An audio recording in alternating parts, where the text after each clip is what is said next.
Hello viewers, আসসালামু আলাইকুম। Sweater মধ্যে সুন্দর এই হাতে কাজের ডিজাইনটি আজকে আপনাদের সাথে শেয়ার করছি। আজকের ভিডিওটি দেখে আপনারা যে কেউ সোয়েটারের মধ্যে সুন্দর এই হাতের কাজটি করে নিতে পারবেন। এই ডিজাইনগুলো সেলাই করতে খুব অল্প সময় লাগে। তো প্রথমে আমি সাইন পেন দিয়ে হাতের কাজের ডিজাইনটি ড্রয়িং করে নিচ্ছি।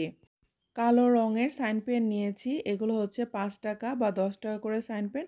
এই সাইন পেনের দাগগুলো কিন্তু ওয়াশ করার পর চলে যায়। আর ডিজাইনটি ড্রয়িং এত সহজ যে কেউ কিন্তু আপনারা এই ডিজাইনটি ড্রয়িং করে নিতে পারবেন। কাঁধ থেকে লতানো গাছের মতো ডাল, পাতা আর গোল গোল করে ফুলের মতো ডিজাইন এঁকে নিব। যেহেতু সোয়েটারের মধ্যে ডিজাইনটি সেলাই করব, তাই ডিজাইনটি সিম্পল রাখার চেষ্টা করেছি। তো এখন আমি এই যে এই গোল শেপটির মাঝখানে এভাবে 5টি দাগ দিয়ে দিব।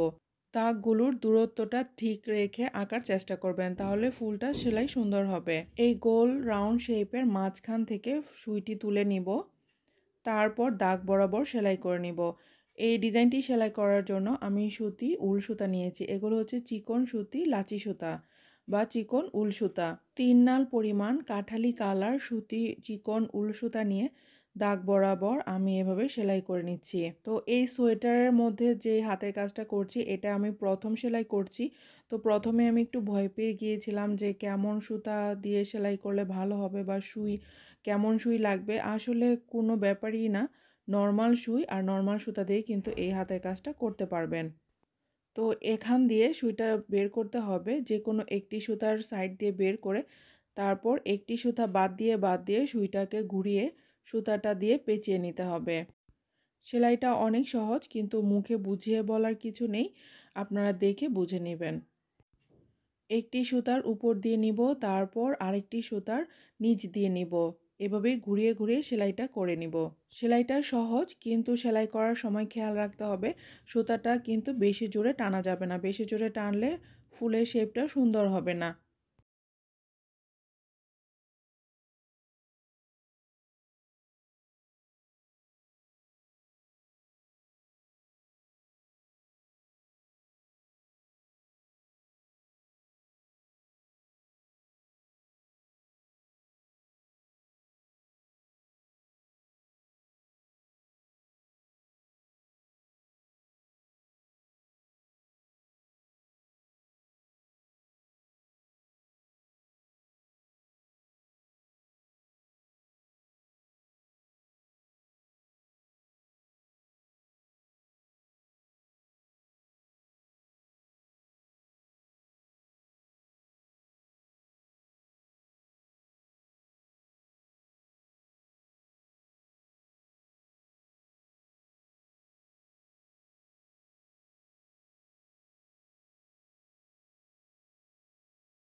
যতক্ষণ পর্যন্ত সুতাটা ঘুরানো যায় ততক্ষণ পর্যন্তই ঘুরিয়ে নিতে হবে, তাহলে ফুলটি দেখতে অনেক বেশি ভালো লাগবে। তো আর সুতা ঘোরানো যাচ্ছে না, আমি এই পাশে সুইটাকে ঢুকিয়ে নিব। এই তো আমি ফুলটি সেলাই করে নিয়েছি। তো যতগুলো ফুল আছে সবগুলো ফুল কিন্তু এই নিয়মেই সেলাই করে নিব। তো অনেকেই জিজ্ঞেস করেন যে পিছনের গিঁটটা কিভাবে দিব। তো এই তো এভাবে একটি সুতার নিচ দিয়ে সুইটাকে নিয়ে তারপর নর্মাল গিঁট দিয়ে দিব। অন্যান্য ক্ষেত্রে আমরা যেভাবে গিঁট দেই এখানেও আমি সেম একইভাবে গিঁট দিয়ে নিব। ডালগুলো সেলাই করার ক্ষেত্রে আমি সুতি চিকন উল সুতা নিয়েছি। এগুলো আমি 2 নাল করে সুতা নিয়েছি। আর এই তো এভাবে বড় বড় করে ফোড় দিব, তারপর মাঝখান দিয়ে সুতাগুলোকে সেলাই করে আটকে নিব। অল্প বুনন দিয়ে যেই ফোড়গুলো সেলাই করা যায় সেই ফোড় দিয়ে সেলাই করেছি। যেহেতু ওলের সোয়েটার, এখানে বেশি ফোড় দিয়ে সেলাই করলে মানে ফিনিশিংটা ভালো আসবে না। এই তো লম্বা ফোড় দিয়ে এখন মাঝখানে আমি এই ফোড়গুলোকে আটকে নিচ্ছি।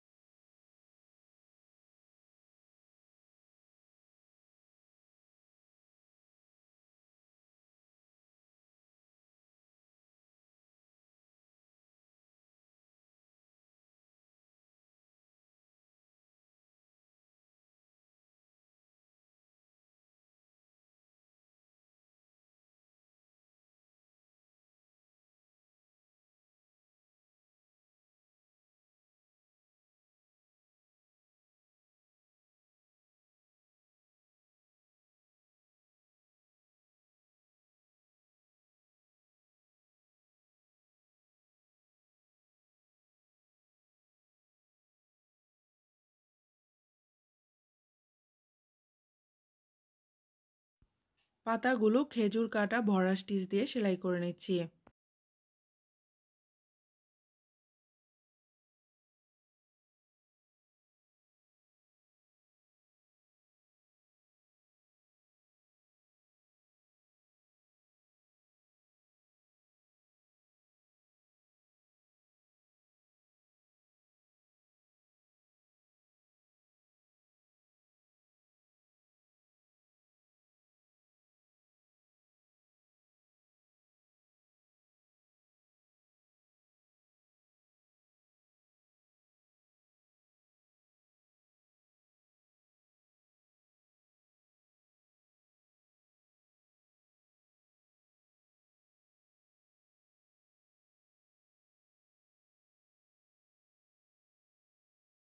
সবগুলো ডাল পাতা ফুল সেলাই হয়ে গেলে এখন ডালগুলোর সাইডের দিকে আমি সাদা রঙের 3 নাল পরিমাণ সুতি লাচি সুতা দিয়ে ফ্রেঞ্চ নট সেলাইটা করে নিব। সুইটাকে এভাবে বের করে নিয়ে তারপর সুইয়ের মধ্যে 3 বার করে আমি সুতাটাকে পেঁচিয়ে নিয়ে তারপর আবার ওই জায়গাতেই সুইটাকে ঢুকিয়ে নিব। তো এই সেলাইটা ফ্রেঞ্চ নট নামে পরিচিত। সেলাইটা দেখতে খুবই মানে করা অনেক সহজ এবং দেখতে খুবই সুন্দর লাগে।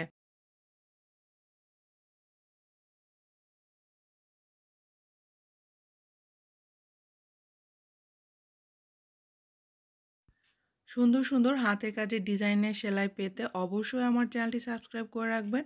আর যারা পেজ থেকে দেখছেন অবশ্যই আমার পেজটি ফলো দিয়ে রাখবেন।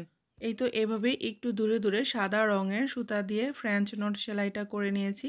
তো কাঁধের দিকে এতটুকু ডিজাইন সেলাই করেছি। যেহেতু সোয়েটারের মধ্যে ডিজাইনটি সেলাই করেছি তাই বেশি গর্জিয়াস করিনি, শুধু কাঁধের দিকে এতটুকু ডিজাইন সেলাই করে নিয়েছি। আর নিচের দিকে কোমরের দিকে অল্প একটু ডিজাইন সেলাই করে নিয়েছি। তো ভিউয়ার্স, আমার আজকের ডিজাইনটি কেমন হয়েছে অবশ্যই আপনারা কমেন্টস করে জানাবেন। সেলাই বা সুতার কালার কম্বিনেশন সম্পর্কে কোনো কিছু জানার থাকলে অবশ্যই কমেন্টস করবেন। আজকে এ পর্যন্তই। আল্লাহ হাফেজ।